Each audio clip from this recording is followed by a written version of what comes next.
شروع اللہ کا نام لے کر جو بڑا مہربان نہایت رحم والا ہے۔ سب تعریف اللہ ہی کو ہے جس نے اپنے محبوب بندے محمد صلی اللہ علیہ وآلہ وسلم پر یہ کتاب نازل کی اور اس میں کسی طرح کی کجی اور پیچیدگی نہ رکھی، بلکہ سیدھی اور سلیس اتاری تاکہ لوگوں کو عذاب سخت سے جو اس کی طرف سے آنے والا ہے ڈرائے، اور مومنوں کو جو نیک عمل کرتے ہیں خوشخبری سنائے کہ ان کے لیے ان کے کاموں کا نیک بدلہ یعنی بہشت ہے جس میں وہ ہمیشہ رہیں گے، اور ان لوگوں کو بھی ڈرائے جو کہتے ہیں کہ اللہ نے کسی کو بیٹا بنا لیا ہے۔ ان کو اس بات کا کچھ بھی علم نہیں اور نہ ان کے باپ دادا ہی کو تھا۔ یہ بڑی سخت بات ہے جو ان کے منہ سے نکلتی ہے، اور کچھ شک نہیں کہ یہ جو کچھ کہتے ہیں محض جھوٹ ہے۔ اے پیغمبر، اگر یہ اس کلام پر ایمان نہ لائیں تو شاید تم ان کے پیچھے رنج کر کر کے اپنے تئیں ہلاک کر دو گے۔ جو چیز زمین پر ہے ہم نے اس کو زمین کے لیے زینت بنایا ہے تاکہ لوگوں کی آزمائش کریں کہ ان میں کون اچھے عمل کرنے والا ہے، اور جو چیز زمین پر ہے ہم اس کو نابود کر کے بنجر میدان کر دیں گے۔ کیا تم خیال کرتے ہو کہ غار اور لوح والے ہماری نشانیوں میں سے عجیب تھے؟ جب وہ نوجوان غار میں جا رہے تو کہنے لگے کہ اے ہمارے پروردگار، ہم پر اپنے ہاں سے رحمت نازل فرما اور ہمارے کام میں درستی کے سامان مہیا کر۔ تو ہم نے غار میں کئی سال تک ان کے کانوں پر نیند کا پردہ ڈالے رکھا، یعنی ان کو سلائے رکھا، پھر ان کو جگہ اٹھایا تاکہ معلوم کریں کہ جتنی مدت وہ غار میں رہے دونوں جماعتوں میں سے اس کی مقدار کس کو خوب یاد ہے۔ ہم ان کے حالات تم سے صحیح صحیح بیان کرتے ہیں۔ وہ کئی نوجوان تھے جو اپنے پروردگار پر ایمان لائے تھے، اور ہم نے ان کو اور زیادہ ہدایت دی تھی، اور ان کے دلوں کو مربوط یعنی مضبوط کر دیا۔ جب وہ اٹھ کھڑے ہوئے تو کہنے لگے کہ ہمارا پروردگار آسمانوں اور زمین کا مالک ہے، ہم اس کے سوا کسی کو معبود سمجھ کر نہ پکاریں گے۔ اگر ایسا کیا تو اس وقت ہم نے بے عقلی کی بات کی۔ ان ہماری قوم کے لوگوں نے اس کے سوا اور معبود بنا رکھے ہیں، بھلا یہ ان کے معبود ہونے پر کوئی کھلی دلیل کیوں نہیں لاتے؟ تو اس سے زیادہ کون ظالم ہے جو اللہ پر جھوٹ باندھے؟ اور جب تم نے ان مشرکوں سے اور جن کی یہ اللہ کے سوا عبادت کرتے ہیں ان سے کنارہ کر لیا ہے تو غار میں چل رہو، تمہارا پروردگار تمہارے لیے اپنی رحمت وسیع کر دے گا اور تمہارے کاموں میں آسانی کے سامان مہیا کرے گا۔ اور جب سورج نکلے تو تم دیکھو کہ دھوپ ان کے غار سے داہنی طرف سمٹ جائے، اور جب غروب ہو تو ان سے بائیں طرف کترا جائے، اور وہ اس غار کے کشادہ حصے میں تھے۔ یہ اللہ کی نشانیوں میں سے ہیں، جس کو اللہ ہدایت دے وہ ہدایت یاب ہے، اور جس کو گمراہ رہنے دے تو تم اس کے لیے کوئی دوست راہ بتانے والا نہ پاؤ گے۔ اور تم ان کے متعلق خیال کرو کہ وہ جاگ رہے ہیں حالانکہ وہ سوتے ہیں، اور ہم ان کو دائیں اور بائیں کروٹ بدلاتے تھے، اور ان کا کتا چوکھٹ پر دونوں ہاتھ پھیلائے ہوئے تھا۔ اگر تم ان کو جھانک کر دیکھتے تو پیٹ پھیر کر بھاگ جاتے اور ان سے دہشت میں آ جاتے۔ اور اسی طرح ہم نے ان کو اٹھایا تاکہ آپس میں ایک دوسرے سے دریافت کریں۔ ایک کہنے والے نے کہا کہ تم یہاں کتنی مدت رہے؟ انہوں نے کہا کہ 1 دن یا اس سے بھی کم۔ انہوں نے کہا کہ جتنی مدت تم رہے ہو تمہارا پروردگار ہی اس کو خوب جانتا ہے، تو اپنے میں سے کسی کو یہ روپیہ دے کر شہر بھیجو، وہ دیکھے کہ نفیس کھانا کون سا ہے تو اس میں سے کھانا لے آئے، اور احتیاط سے آئے جائے اور تمہارا حال کسی کو نہ بتائے۔ اگر وہ تم پر دسترس پا لیں گے تو تمہیں سنسار کر دیں گے یا پھر اپنے مذہب میں داخل کر لیں گے، اور اس وقت تم کبھی فلاح نہیں پاؤ گے۔ اور اسی طرح ہم نے لوگوں کو ان کے حال سے خبردار کر دیا تاکہ وہ جانیں کہ اللہ کا وعدہ سچا ہے، اور یہ کہ قیامت جس کا وعدہ کیا جاتا ہے اس میں کچھ شک نہیں۔ اس وقت لوگ ان کے بارے میں باہم جھگڑنے لگے اور کہنے لگے کہ ان کے غار پر عمارت بنا دو۔ ان کا پروردگار ان کے حال سے خوب واقف ہے۔ جو لوگ ان کے معاملے میں غلبہ رکھتے تھے وہ کہنے لگے کہ ہم ان کے غار پر مسجد بنائیں گے۔ بعض لوگ اٹکل پچو کہیں گے کہ وہ 3 تھے اور چوتھا ان کا کتا تھا، اور بعض کہیں گے کہ وہ 5 تھے اور چھٹا ان کا کتا تھا، اور بعض کہیں گے کہ وہ 7 تھے اور 8واں ان کا کتا تھا۔ کہہ دو کہ میرا پروردگار ہی ان کے شمار سے خوب واقف ہے، ان کو جانتے بھی ہیں تو تھوڑے ہی لوگ جانتے ہیں۔ تو تم ان کے معاملے میں بحث نہ کرنا مگر سرسری سی بحث، اور نہ ان کے بارے میں ان میں سے کسی سے کچھ دریافت ہی کرنا، اور کسی کام کی نسبت نہ کہنا کہ میں اسے کل کر دوں گا، مگر انشاءاللہ کہہ کر یعنی اگر اللہ چاہے تو کر دوں گا۔ اور جب اللہ کا نام لینا بھول جاؤ تو یاد آنے پر لے لو۔ اور کہہ دو کہ امید ہے کہ میرا پروردگار مجھے اس سے بھی زیادہ ہدایت کی باتیں بتائے۔ اور اصحاب کہف اپنے غار میں 9 پر 300 سال رہے۔ کہہ دو کہ جتنی مدت وہ رہے اسے اللہ ہی خوب جانتا ہے، اسی کو آسمانوں اور زمین کی پوشیدہ باتیں معلوم ہیں، وہ کیا خوب دیکھنے والا اور کیا خوب سننے والا ہے۔ اس کے سوا ان کا کوئی کارساز نہیں، اور نہ وہ اپنے حکم میں کسی کو شریک کرتا ہے۔ اور اپنے پروردگار کی کتاب کو جو تمہارے پاس بھیجی جاتی ہے پڑھتے رہا کرو، اس کی باتوں کو کوئی بدلنے والا نہیں، اور اس کے سوا تم کہیں پناہ بھی نہیں پاؤ گے۔ اور جو لوگ صبح و شام اپنے پروردگار کو پکارتے اور اس کی خوشنودی کے طالب ہیں، ان کے ساتھ صبر کرتے رہو، اور تمہاری نگاہیں ان میں سے گزر کر اور طرف نہ دوڑیں کہ تم دنیاوی زندگی کی رونقوں کے خواستگار ہو جاؤ۔ اور جس شخص کے دل کو ہم نے اپنی یاد سے غافل کر دیا ہے اور وہ اپنی خواہش کی پیروی کرتا ہے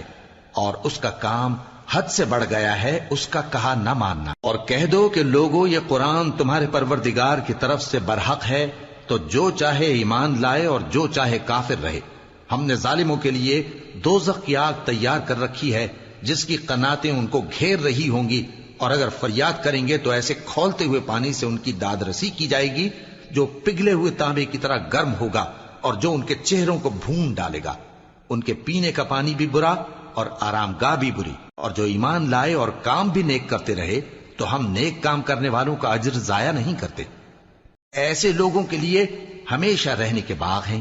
جن میں ان کے محلوں کے نیچے نہریں بہ رہی ہیں، ان کو وہاں سونے کے کنگن پہنائے جائیں گے، اور وہ باریک دیبا اور اطلس کے سبز کپڑے پہنا کریں گے، اور تختوں پر تکیے لگا کر بیٹھا کریں گے۔ کیا خوب بدلہ اور کیا خوب آرام گاہ ہے۔ اور ان سے 2 شخصوں کا حال بیان کرو جن میں سے ایک کو ہم نے انگور کے 2 باغ عنایت کیے تھے اور ان کے گردا گرد کھجوروں کے درخت لگا دیے تھے، اور ان کے درمیان کھیتی پیدا کر دی تھی۔ دونوں باغ کثرت سے پھل لاتے اور اس کی پیداوار میں کسی طرح کی کمی نہ ہوتی، اور دونوں میں ہم نے ایک نہر بھی جاری کر رکھی تھی، اور اس طرح اس شخص کو ان کی پیداوار ملتی رہتی تھی۔ تو ایک دن جبکہ وہ اپنے دوست سے باتیں کر رہا تھا، کہنے لگا کہ میں تم سے مال و دولت میں بھی زیادہ ہوں اور جتھے اور جماعت کے لحاظ سے بھی زیادہ عزت والا ہوں، اور ایسی شیخیوں سے اپنے حق میں ظلم کرتا ہوا اپنے باغ میں داخل ہوا۔ کہنے لگا کہ میں نہیں خیال کرتا کہ یہ باغ کبھی تباہ ہو، اور نہ خیال کرتا ہوں کہ قیامت برپا ہو، اور اگر میں اپنے پروردگار کی طرف لوٹایا بھی جاؤں تو وہاں ضرور اس سے اچھی جگہ پاؤں گا۔ تو اس کا دوست جو اس سے گفتگو کر رہا تھا کہنے لگا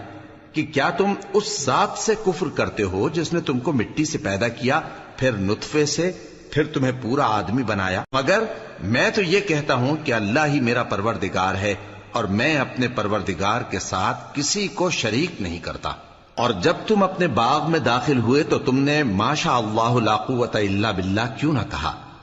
اگر تم مجھے مال و اولاد میں اپنے سے کمتر دیکھتے ہو تو عجب نہیں کہ میرا پروردگار مجھے تمہارے باغ سے بہتر عطا فرمائے، اور تمہارے اس باغ پر آسمان سے آفت بھیج دے تو وہ صاف میدان ہو جائے، یا اس باغ کی نہر کا پانی گہرائی میں اتر جائے تو پھر تم اسے تلاش نہ کر سکو، اور اس کے میووں کو عذاب نے آ گھیرا اور وہ اپنی چھتریوں پر گر کر رہ گیا، تو جو مال اس نے اس پر خرچ کیا تھا اس پر حسرت سے ہاتھ ملنے لگا اور کہنے لگا کہ کاش میں اپنے پروردگار کے ساتھ کسی کو شریک نہ بناتا۔ اس وقت اللہ کے سوا کوئی جماعت اس کی مددگار نہ ہوئی اور نہ وہ بدلہ لے سکا۔ یہاں سے ثابت ہوا کہ حکومت سب اللہ کی ہے، جو معبود برحق ہے وہی بہترین ثواب عطا کرنے والا اور بہترین انجام لانے والا ہے۔ اور ان سے دنیا کی زندگی کی مثال بھی بیان کر دو کہ وہ ایسی ہے جیسے پانی جسے ہم نے آسمان سے برسایا تو اس کے ساتھ زمین کی پیداوار مل کر نکلی، پھر وہ چورا چورا ہو گئی کہ ہوائیں اسے اڑاتی پھرتی ہیں، اور اللہ تو ہر چیز پر قدرت رکھتا ہے۔ مال اور بیٹے تو دنیا کی زندگی کی رونق و زینت ہیں، اور نیکیاں جو باقی رہنے والی ہیں وہ ثواب کے لحاظ سے تمہارے پروردگار کے ہاں بہت اچھی اور امید کے لحاظ سے بہت بہتر ہیں۔ اور جس دن ہم پہاڑوں کو چلائیں گے اور تم زمین کو صاف میدان دیکھو گے اور ان لوگوں کو ہم جمع کر لیں گے تو ان میں سے کسی کو بھی نہیں چھوڑیں گے، اور سب تمہارے پروردگار کے سامنے صف باندھ کر لائے جائیں گے، تو ہم ان سے کہیں گے کہ جس طرح ہم نے تم کو پہلی بار پیدا کیا تھا اسی طرح آج تم ہمارے سامنے آئے، لیکن تم نے تو یہ خیال کر رکھا تھا کہ ہم نے تمہارے لیے قیامت کا کوئی وقت مقرر ہی نہیں کیا، اور اعمال کی کتاب کھول کر رکھی جائے گی تو تم گناہگاروں کو دیکھو گے کہ جو کچھ اس میں لکھا ہوگا اس سے ڈر رہے ہوں گے، اور کہیں گے ہائے شامت، یہ کیسی کتاب ہے کہ نہ چھوٹی بات کو چھوڑتی ہے نہ بڑی کو، کوئی بات بھی نہیں مگر اسے لکھ رکھا ہے، اور جو جو عمل کیے ہوں گے سب کو حاضر پائیں گے، اور تمہارا پروردگار کسی پر ظلم نہیں کرے گا۔ اور جب ہم نے فرشتوں کو حکم دیا کہ آدم کو سجدہ کرو تو سب نے سجدہ کیا مگر ابلیس نے نہ کیا، وہ جنات میں سے تھا تو اپنے پروردگار کے حکم سے باہر ہو گیا۔ کیا تم اس کو اور اس کی اولاد کو میرے سوا دوست بناتے ہو، حالانکہ وہ تمہارے دشمن ہیں، اور شیطان کی دوستی ظالموں کے لیے اللہ کی دوستی کا برا بدل ہے۔ میں نے ان کو نہ تو آسمانوں اور زمین کے پیدا کرنے کے وقت بلایا تھا اور نہ خود ان کے پیدا کرنے کے وقت، اور میں ایسا نہ تھا کہ گمراہ کرنے والوں کو مددگار بناتا۔ اور جس دن اللہ فرمائے گا کہ اب میرے شریکوں کو جن کی نسبت تم معبود ہونے کا گمان رکھتے تھے بلاؤ، تو وہ ان کو بلائیں گے مگر وہ ان کو کچھ جواب نہ دیں گے، اور ہم ان کے درمیان ہلاکت کی ایک جگہ بنا دیں گے، اور گناہگار لوگ دوزخ کو دیکھیں گے تو یقین کر لیں گے کہ وہ اس میں پڑنے والے ہیں، اور اس سے بچنے کا کوئی راستہ نہ پائیں گے۔ اور ہم نے اس قرآن میں لوگوں کے سمجھانے کے لیے طرح طرح کی مثالیں بیان فرمائی ہیں، لیکن انسان سب چیزوں سے بڑھ کر جھگڑالو ہے، اور لوگوں کے پاس جب ہدایت آ گئی تو ان کو کس چیز نے منع کیا کہ ایمان لائیں اور اپنے پروردگار سے بخشش مانگیں، بجز اس کے کہ اس بات کے منتظر ہوں کہ انہیں بھی پہلوں کا سا معاملہ پیش آئے یا ان پر عذاب سامنے سے آ جائے۔ اور ہم جو پیغمبروں کو بھیجا کرتے ہیں تو صرف اس لیے کہ لوگوں کو اللہ کی نعمتوں کی خوشخبریاں سنائیں اور عذاب سے ڈرائیں، اور جو کافر ہیں وہ باطل کی مدد سے جھگڑا کرتے ہیں تاکہ اس سے حق کو پھسلا دیں، اور انہوں نے ہماری آیتوں کو اور جس چیز سے ان کو ڈرایا جاتا ہے اسے ہنسی بنا لیا ہے۔ اور اس سے بڑھ کر ظالم کون، جس کو اس کے پروردگار کی آیات کے ذریعے سمجھایا گیا تو اس نے ان سے منہ پھیر لیا، اور جو اعمال وہ آگے کر چکا اس کو بھول گیا۔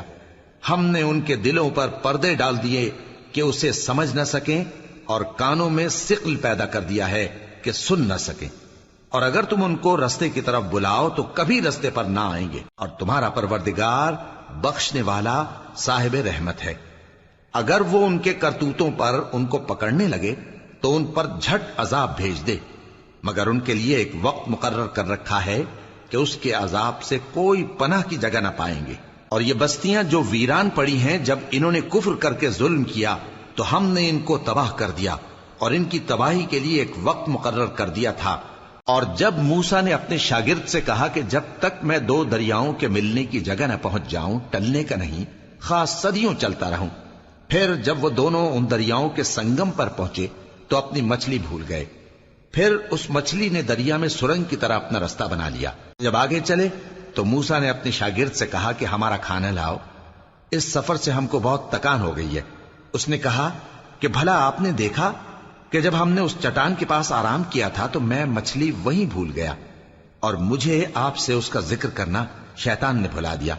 اور اس مچھلی نے عجیب طرح سے دریا میں اپنا راستہ بنایا۔ موسیٰ نے کہا یہی تو وہ مقام ہے جسے ہم تلاش کرتے تھے، تو وہ اپنے پاؤں کے نشان دیکھتے دیکھتے لوٹ گئے۔ وہاں انہوں نے ہمارے بندوں میں سے ایک بندہ دیکھا جس کو ہم نے اپنے ہاتھ سے رحمت خاص سے نوازا تھا اور اپنے پاس سے ایک خاص علم بخشا تھا۔ موسیٰ نے ان سے، جن کا نام خضر تھا، کہا کہ جو علم اللہ کی طرف سے آپ کو سکھایا گیا ہے، اگر آپ اس میں سے مجھے کچھ بھلائی کی باتیں سکھائیں تو میں آپ کے ساتھ رہوں۔ خضر نے کہا کہ تم میرے ساتھ رہ کر صبر نہیں کر سکو گے، اور جس بات کی تمہیں خبر ہی نہیں اس پر صبر کر بھی کیسے سکتے ہو؟ موسیٰ نے کہا اللہ نے چاہا تو آپ مجھے صابر پائیے گا، اور میں آپ کے ارشاد کے خلاف نہیں کروں گا۔ خضر نے کہا اگر تم میرے ساتھ رہنا چاہو تو شرط یہ ہے مجھ سے کوئی بات نہ پوچھنا جب تک میں خود اس کا ذکر تم سے نہ کروں۔ تو دونوں چل پڑے، یہاں تک کہ جب کشتی میں سوار ہوئے تو خضر نے کشتی کو پھاڑ ڈالا۔ موسیٰ نے کہا کیا آپ نے اس کو اس لیے پھاڑا ہے کہ سواروں کو غرق کر دی؟ یہ تو آپ نے بڑی عجیب بات کی۔ خضر نے کہا کیا میں نے نہیں کہا تھا کہ تم میرے ساتھ صبر نہ کر سکو گے؟ موسیٰ نے کہا کہ جو بھول مجھ سے ہوئی اس پر مواخذہ نہ کیجیے اور میرے معاملے میں مجھ پر مشکل نہ ڈالیے۔ پھر دونوں چلے، یہاں تک کہ رستے میں ایک لڑکا ملا تو خضر نے اسے مار ڈالا۔ موسیٰ نے کہا کہ آپ نے ایک بے گناہ شخص کو ناحق بغیر قصاص کے مار ڈالا، یہ تو آپ نے بری بات کی۔ خضر نے کہا کیا میں نے نہیں کہا تھا کہ تم سے میرے ساتھ صبر نہیں ہو سکے گا؟ انہوں نے کہا کہ اگر میں اس کے بعد پھر کوئی بات پوچھوں یعنی اعتراض کروں تو مجھے اپنے ساتھ نہ رکھیے گا کہ آپ میری طرف سے عذر کے قبول کرنے میں حد کو پہنچ گئے ہیں۔ پھر دونوں چلے، یہاں تک کہ گاؤں والوں کے پاس پہنچے اور ان سے کھانا طلب کیا۔ انہوں نے ان کی ضیافت کرنے سے انکار کیا۔ پھر انہوں نے وہاں ایک دیوار دیکھی جو گرا چاہتی تھی تو خضر نے اس کو سیدھا کر دیا۔ موسیٰ نے کہا کہ اگر آپ چاہتے تو ان سے اس کا معاوضہ لے لیتے تاکہ کھانے کا کام چلتا۔ خضر نے کہا کہ اب مجھ میں اور تم میں علیحدگی، مگر جن باتوں پر تم صبر نہ کر سکے میں ان کا تمہیں بھید بتائے دیتا ہوں کہ وہ جو کشتی تھی غریب لوگوں کی تھی جو دریا میں محنت کر کے یعنی کشتیاں چلا کر گزارا کرتے تھے، اور ان کے سامنے کی طرف ایک بادشاہ تھا جو ہر اچھی کشتی کو زبردستی چھین لیتا تھا، تو میں نے چاہا کہ اسے عیبدار کر دوں تاکہ وہ اسے غصب نہ کر سکے۔ اور وہ جو لڑکا تھا اس کے ماں باپ دونوں مومن تھے، ہمیں اندیشہ ہوا کہ وہ بڑا ہو کر بد کردار ہوگا تو کہیں ان کو سرکشی اور کفر میں نہ پھنسا دے، تو ہم نے چاہا کہ ان کا پروردگار اس کی جگہ ان کو اور بچہ عطا فرمائے جو اخلاقی پاکیزگی میں بہتر اور محبت میں زیادہ قریب ہو۔ اور وہ جو دیوار تھی سو 2 یتیم لڑکوں کی تھی جو شہر میں رہتے تھے، اور اس کے نیچے ان کا خزانہ دفن تھا، اور ان کا باپ ایک نیک آدمی تھا۔ تو تمہارے پروردگار نے چاہا کہ وہ اپنی جوانی کو پہنچ جائیں اور پھر اپنا خزانہ نکالیں۔ یہ تمہارے پروردگار کی مہربانی ہے، اور یہ کام میں نے اپنی طرف سے نہیں کیے، یہ ان باتوں کی حقیقت ہے جن پر تم صبر نہ کر سکے۔ اور تم سے ذوالقرنین کے بارے میں دریافت کرتے ہیں، کہہ دو کہ میں اس کا کسی قدر حال تمہیں پڑھ کر سناتا ہوں۔ ہم نے اس کو زمین میں بڑا اقتدار دیا تھا اور ہر طرح کا سامان اس کو عطا کیا تھا، تو اس نے ایک سفر کا سامان کیا، یہاں تک کہ جب سورج کے غروب ہونے کی جگہ پہنچا تو اسے ایسا پایا کہ ایک کیچڑ والے چشمے میں ڈوب رہا ہے، اور اس چشمے کے پاس ایک قوم دیکھی۔ ہم نے کہا ذوالقرنین تم ان کو خواہ تکلیف دو خواہ ان کے بارے میں بھلائی اختیار کرو، دونوں باتوں کی تم کو قدرت ہے۔ ذوالقرنین نے کہا کہ جو کفر و بد کرداری سے ظلم کرے گا اسے ہم سزا دیں گے، پھر وہ اپنے پروردگار کی طرف لوٹایا جائے گا تو وہ بھی اسے بڑا عذاب دے گا، اور جو ایمان لائے گا اور عمل نیک کرے گا اس کے لیے بہت اچھا بدلہ ہے، اور ہم اپنے معاملے میں اس سے نرم بات کہیں گے۔ پھر اس نے ایک اور سامان سفر کیا، یہاں تک کہ سورج کے طلوع ہونے کے مقام پر پہنچا تو دیکھا کہ وہ ایسے لوگوں پر طلوع ہوتا ہے جن کے لیے ہم نے دھوپ سے بچاؤ کی کوئی اوٹ نہیں بنائی تھی۔ حقیقت یوں ہی تھی، اور جو کچھ اس کے پاس تھا ہم کو سب کی خبر تھی۔ پھر اس نے ایک اور سفر کا سامان کیا، یہاں تک کہ 2 اونچے سیدھے پہاڑوں کے درمیان پہنچا تو دیکھا کہ ان کے اس طرف کچھ لوگ ہیں کہ بات کو سمجھ نہیں سکتے۔ ان لوگوں نے کہا کہ اے ذوالقرنین، یاجوج اور ماجوج اس علاقے میں فساد کرتے رہتے ہیں، بھلا ہم آپ کے لیے خرچ کا انتظام کر دیں کہ آپ ہمارے اور ان کے درمیان ایک دیوار کھینچ دیں۔ ذوالقرنین نے کہا کہ خرچ کا جو مقدور اللہ نے مجھے بخشا ہے وہ بہت اچھا ہے، تم مجھے قوت بازو سے مدد دو، میں تمہارے اور ان کے درمیان ایک مضبوط رکاوٹ بنا دوں گا۔ تم لوہے کے بڑے بڑے تختے میرے پاس لاؤ۔ چنانچہ کام جاری کر دیا گیا، یہاں تک کہ جب اس نے دونوں پہاڑوں کے درمیان کا حصہ برابر کر دیا اور کہا کہ اب اسے دھوکو، یہاں تک کہ جب اس کو دھونک دھونک کر آگ کر دیا تو کہا کہ اب میرے پاس تانبا لاؤ کہ اس پر پگھلا کر ڈال دوں۔ پھر ان میں یہ قدرت نہ رہی کہ اس پر چڑھ سکیں، اور نہ یہ طاقت رہی کہ اس میں نقب لگا سکیں۔ بولا کہ یہ میرے پروردگار کی مہربانی ہے، پھر جب میرے پروردگار کا وعدہ آ پہنچے گا تو اس کو ڈھا کر ہموار کر دے گا، اور میرے پروردگار کا وعدہ سچا ہے۔ اس روز ہم ان کو چھوڑ دیں گے کہ روئے زمین پر پھیل کر ایک دوسرے میں گھس جائیں گے، اور سور پھونکا جائے گا تو ہم سب کو جمع کر لیں گے، اور اس روز ہم جہنم کو کافروں کے سامنے لائیں گے جن کی آنکھیں میری یاد سے پردے میں تھیں اور وہ سننے کی طاقت نہیں رکھتے تھے۔ اب کیا کافر یہ خیال کرتے ہیں کہ وہ میرے بندوں کو میرے سوا اپنا کارساز بنائیں گے تو میں خفا نہیں ہوں گا؟ ہم نے ایسے کافروں کے لیے جہنم کی مہمانی تیار کر رکھی ہے۔ کہہ دو کہ ہم تمہیں ایسے لوگ بتائیں جو اعمال کے لحاظ سے بڑے نقصان میں ہیں؟ یہ وہ لوگ ہیں جن کی دوڑ دھوپ دنیا کی زندگی میں برباد ہو گئی اور وہ یہ سمجھے ہوئے ہیں کہ وہ اچھے کام کر رہے ہیں۔ یہ وہ لوگ ہیں جنہوں نے اپنے پروردگار کی آیتوں کو نہ مانا اور اس کے سامنے جانے سے انکار کیا، تو ان کے اعمال ضائع ہو گئے۔ سو ہم قیامت کے دن ان کے لیے کچھ بھی وزن قائم نہیں کریں گے۔ یہ ان کی سزا ہے، یعنی جہنم، اس لیے کہ انہوں نے کفر کیا اور ہماری آیتوں اور ہمارے پیغمبروں کی ہنسی اڑائی۔ جو لوگ ایمان لائے اور عمل نیک کیے ان کے لیے بہشت کے باغ بطور مہمانی ہوں گے، ہمیشہ ان میں رہیں گے اور وہاں سے مکان بدلنا نہ چاہیں گے۔ کہہ دو کہ اگر سمندر میرے پروردگار کی باتوں کے لکھنے کے لیے روشنائی ہو تو قبل اس کے کہ میرے پروردگار کی باتیں تمام ہوں سمندر ختم ہو جائے، اگرچہ ہم ویسا ہی اور اس کی مدد کو لائیں۔ کہہ دو کہ میں تمہاری طرح کا ایک بشر ہوں، البتہ میری طرف وہی آتی ہے کہ تمہارا معبود وہی ایک معبود ہے۔ تو جو شخص اپنے پروردگار سے ملنے کی امید رکھے چاہیے کہ عمل نیک کرے اور اپنے پروردگار کی عبادت میں کسی کو شریک نہ بنائے۔